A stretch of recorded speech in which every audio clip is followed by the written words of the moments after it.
السلام علیکم ورحمۃ اللہ وبرکاتہ۔ ان الحمد للہ نحمده ونستعینه ونستغفره ونؤمن به ونتوکل علیہ ونعوذ باللہ من شرور انفسنا ومن سیئات اعمالنا من يهده اللہ فلا مضل له ومن يضلله فلا هادی له ونشهد ان لا الہ الا اللہ وحدہ لا شریک له ونشهد أن محمدًا عبده ورسوله أما بعد فأعوذ بالله من الشيطان الرجيم بسم الله الرحمن الرحيم۔ آج میں آپ کے سامنے فجر کی نماز کی اہمیت بیان کرنا چاہوں گی۔ اللہ تعالیٰ سے دعا گو ہوں کہ اللہ تعالیٰ ہم سب کو اس کو سننے کے بعد عمل کرنے کی توفیق عطا فرمائے، آمین۔ معزز سامعین حضرات، جو شخص فجر کی نماز قضا کر دیتا ہے یا سو کر گزار دیتا ہے وہ اپنے آپ پر بہت بڑا ظلم کرتا ہے، بہت بڑی ظلم اور زیادتی کرتا ہے، ایسا ظلم جس کی سنگینی صرف اللہ تعالیٰ ہی جانتا ہے۔ جو کوئی بھی فجر کی نماز چھوڑ دیتا ہے وہ اپنا بہت بھاری نقصان کرتا ہے۔ کیا کسی انسان کا دل اس بات پر راضی ہو سکتا ہے کہ وہ اپنا دن جو ہے ایک فرض کو ضائع کرنے سے شروع کرے، اور ایسا فرض جسے اللہ تعالیٰ بہت پسند فرماتا ہے اور جو اللہ کے نزدیک اس کے باقی تمام کاموں سے زیادہ محبوب ہے؟ جب دن کا آغاز ہی اس نقصان کے ساتھ ہو تو اس دن کی برکت شروع ہی سے ختم ہو گئی۔ حدیث قدسی میں اللہ تعالیٰ کا فرمان ہے، میرا بندہ کسی چیز سے میرا قرب حاصل نہیں کر سکتا جو مجھے اس سے زیادہ پسند ہو جو میں نے اس پر فرض کی، اور فجر کی نماز تو ایک فرض ہے نا۔ بس جو شخص اس فرض کو چھوڑ دیتا ہے وہ اپنے دن کے آغاز میں کیا ہی امید رکھ سکتا ہے اللہ تعالیٰ سے؟ اس دن کی برکت کٹ گئی۔ بعض سلف صالحین فرماتے ہیں، تمہارا دن اونٹ کی طرح ہے، اگر تم نے اس کا آغاز پکڑ لیا تو آخر تک تمہارے قابو میں رہے گا، اور جو شخص فجر کی نماز چھوڑ دیتا ہے وہ دن کی لگام اور اس کا کنٹرول کھو دیتا ہے۔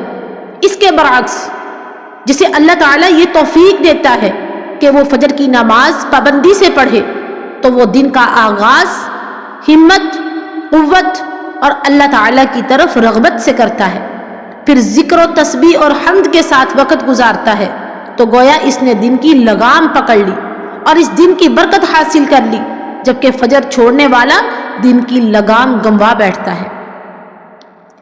صحیح مسلم میں ابو شقیق مسلمہ کا واقعہ آتا ہے کہ وہ چند لوگوں کے ساتھ حضرت عبداللہ بن مسعود رضی اللہ تعالیٰ عنہ کے گھر گئے۔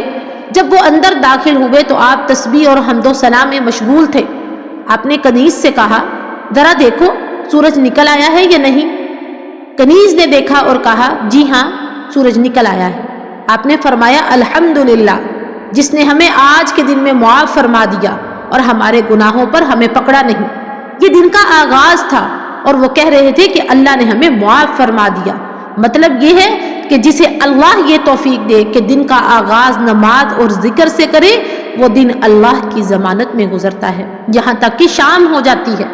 لہٰذا جب ہم اللہ کی محبت کی بات کرتے ہیں کہ اللہ کن کو پسند کرتا ہے تو یہ صرف زبانی دعوے سے نہیں ہوتا بلکہ عملی زندگی میں دن کے آغاز ہی سے اللہ کی اطاعت کرنی ہوتی ہے۔ اگر فجر کی نماز ضائع ہو گئی تو یہ نیکی تو ضائع ہو گئی،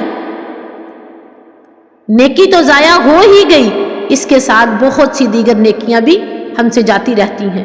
کوئی کیسے یہ امید رکھ سکتا ہے کہ محض آرزوؤں سے اللہ کی محبت اور خیر حاصل ہو جائے گی؟ محض تمنائیں تو فائدہ نہیں دیتی نا۔ اللہ تعالیٰ نے قرآن میں بتایا کہ یہود و نصارہ بھی کہتے تھے کہ ہم اللہ کے بیٹے اور اس کے محبوب ہیں، اور کہتے تھے کہ جنت میں صرف وہی جائے گا جو یہودی یا نصرانی ہوگا۔ اللہ تعالیٰ نے فرمایا کہ تمہاری آرزوئیں ہیں اور اہل کتاب کی آرزوئیں ہیں، جو برا عمل کرے گا اسے اس کا بدلہ دیا جائے گا۔ بس جو شخص اللہ کی محبت حاصل کرنا چاہتا ہے اسے وہ اسباب اختیار کرنا چاہیے جس سے اللہ کی محبت حاصل ہوتی ہے۔ اللہ تعالیٰ فرماتا ہے حدیث قدسی میں، میرا بندہ کسی ایسی چیز سے میرا قرب حاصل نہیں کر سکتا جو مجھے اس چیز سے زیادہ پسند ہو جو میں نے اس پر فرض کی۔